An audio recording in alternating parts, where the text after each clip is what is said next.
Olá pessoal, tudo bem? Sejam bem-vindos ao nosso 19º dia da nossa jornada de emagrecimento e saúde na medida. Hoje eu queria trabalhar com vocês em relação a uma historinha. Talvez vocês até conheçam. A história de um homem que se afogava, né? E ele tinha muita fé, mas pouca atitude. Conta a história que a cidadezinha no interior onde ele morava, estourou uma barragem e a água estava subindo, né, invadindo a cidade. Todo mundo se desesperou e começou a correr, buscar socorro, um lugar seguro, e ele ficou na cidade, no centro da cidade, e correu para a igreja dizendo que Deus o salvaria. Aí enviaram para ele um ônibus, né, para ele, para as pessoas da cidade, para que ele fosse salvo, e ele recusou, dizendo que não, que ali ele ficaria porque Deus o salvaria. A água invadiu a cidade, tomou o centro, adentrou a igreja. Nesse momento, enviaram um bote. Ele novamente recusou, dizendo que não, que ele estava convicto que na hora certa Deus o salvaria. A água foi subindo, quando já estava na altura do pescoço, chegou para ele um barco, né? Viemos para ajudá-lo, para resgatá-lo. Ele novamente recusou, dizendo não, obrigada. Eu vou ficar aqui porque Deus vai me salvar. E a água continuou subindo.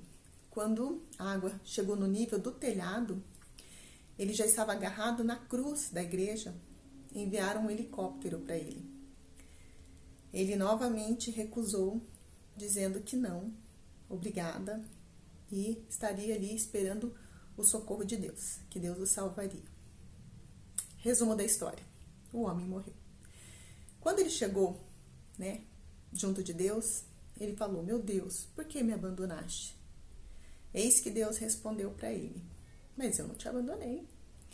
Eu enviei vários socorros, né, sob várias formas, e todos eles você recusou. Você não fez a sua parte. E aí, né, não tinha o que fazer. Eu te ajudo, mas você precisa fazer a sua parte. Não basta ter fé, é preciso ter atitude. Que coisa, não? Aí eu ouvi essa historinha hoje pela manhã ainda.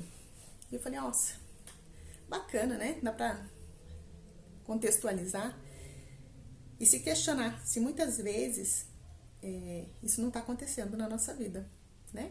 Inclusive nesse processo de emagrecimento. Nós ficamos alienados naquela questão do porquê. Agora eu não consigo entender por que eu não emagreço, por que Deus não me ajuda, por que meu marido não me ajuda, por que a minha família não me ajuda, porque ninguém me ajuda, né? E aquela coisa vai transbordando, vai tomando uma proporção gigantesca, e a gente vai se afundando nas amarguras, nas decepções, nas frustrações, na ansiedade e nos problemas. E aí eu te digo, não se engane, né? Não basta ter fé, é preciso ter atitude. Desde o começo nós estamos falando que o processo de emagrecimento ele é muito doloroso, ele é difícil, é penoso, não é fácil, né? Ninguém trouxe aqui para vocês o emagrecimento como sendo um produto, né? Compre, perca 10 quilos, tome isso, tome aquilo. Não, nós estamos falando de comportamento, nós estamos falando de dificuldades, de superação, de crenças e até de conceitos. E quando eu digo não se engane, é porque muitas vezes a gente tende a projetar a nossa responsabilidade para outras pessoas. Mas e você? Está tomando a atitude correta? Tem feito aquilo que realmente é preciso fazer? Por que eu estou falando isso? Quem faz dieta tem uma capacidade enorme de se enganar, né, a respeito da alimentação. Muitas vezes eles podem ser racionais em outras situações da vida, né, mas em relação à dieta não. Pense em quantas outras vezes que você tentou fazer dieta e falhou, né? e em algum momento você se deu uma resposta, uma desculpa para poder comer algo. Falou, só essa vez, né? Aquele dia que você acordou meio fraco, assim, deixou-se tomar pela força maior do desespero, da tentação, falou, só essa vez. Ou então você disse, vou comer agora, e aí amanhã eu compenso na academia. No outro dia, nem pra academia foi. Ou então, você falou, nem é tão calórico, né? Ou então também disse, ninguém tá vendo, né? E também aquela frase que é praxe. Já tô gorda mesmo, já tô gordo. Não vai fazer diferença. Faz, né? Esses pensamentos, eles te iludem a comer o que não deveria. Caloria é caloria. Nós já falamos sobre isso também, né? Que a caloria importa. Que quanto mais nutrientes você colocar na sua alimentação, o corpo tende a manter-se, né, abastecido com alimentos importantes, com combustível importantes, mantendo o nível de saciedade, controlando a sua insulina e diminuindo a tua fome. Porque se você come simplesmente calorias aleatórias, ela vai somar no final do mês. Então, volta lá naquele exemplo que eu dei para vocês, do pacotinho de bolacha recheada, que equivale a 8 pães. Né? O que é um pacotinho de bolacha recheada? O que é 3 biscoitinhos de bolacha recheada? É um pão. Né? Então, assim, se você já cometeu vários exageros ao longo do dia, 3 bolachinhas, conta. Por menor que seja, mas ela conta. Então, assim, o que eu quero dizer é a atitude de fazer o certo, de ter consciência, de trabalhar isso dia após dia. Lembre-se que você é escravo de tudo aquilo que te controla. Já dei o exemplo aqui também, né? Já falei para vocês a minha dificuldade que eu tinha 2 anos atrás frente a tomar uma cervejinha. O que é uma cervejinha? Mas não é uma, né? Uma é a primeira, depois vem a segunda, depois vem a terceira, né? E os associativos que vem junto ali, os petiscos. Isso interfere no processo de emagrecimento.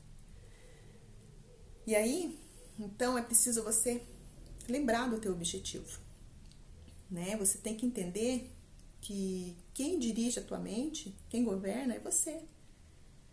O ato de comer geralmente vem associado a um pensamento, e esse pensamento é sabotador. Você olha e você pensa, só um. Eu vou comer, né? Eu mereço. Então, isso faz com que você possa mudar esse pensamento. Fala, não vou comer, né? Eu estou escrevendo a história, o roteiro da minha vida, você é o protagonista.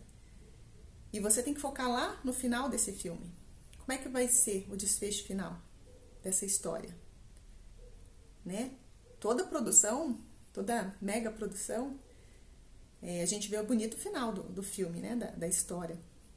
Mas o trabalho que dá durante a elaboração desse projeto é penoso. Né? E no processo de emagrecimento é a mesma coisa. Então pense que se a tua mente for forte, se a tua mente for enfática naquilo que você, no teu propósito, o teu corpo ele é obrigado a chegar, né? Então, se você falar, eu vou resistir a esse alimento, né? O teu corpo obedece. E você tem que ser muito claro nos teus propósitos. E essa história do homem, né, que estava se afogando, e eu falei para vocês inicialmente, tentando fazer uma metáfora com essa realidade do emagrecimento, é justamente isso, né? Então não adianta ter boa vontade, ter muita fé, ser muito devoto, religioso, se você não tem atitude. Então não adianta você querer emagrecer, você ter muita vontade, não adianta você ter dinheiro, não adianta você pagar o melhor médico, a melhor nutricionista, comprar os melhores produtos, se você não ter atitude, entendeu? E é isso que eu quero trazer para vocês, de grão em grão, né? Um passo após o outro. Sempre olhando no seu futuro, né? Qual é o seu ideal? Lógico que assim, é preciso fracionar, né? Você não engordou 20 quilos do dia para a noite. De repente foram meses, foram anos. Novamente, não vou dizer que você vai levar 2 anos, mas meses, né? Meses de decisão e meses de atitude, meses de comportamento e de reeducação alimentar. Certo? Não espere por um milagre. Haja. O momento é agora. E o melhor dia para emagrecer é hoje. Todos os dias você precisa repetir isso. O melhor dia para emagrecer é hoje. Certo? Obrigada, gente. Até amanhã. Tudo de bom para vocês.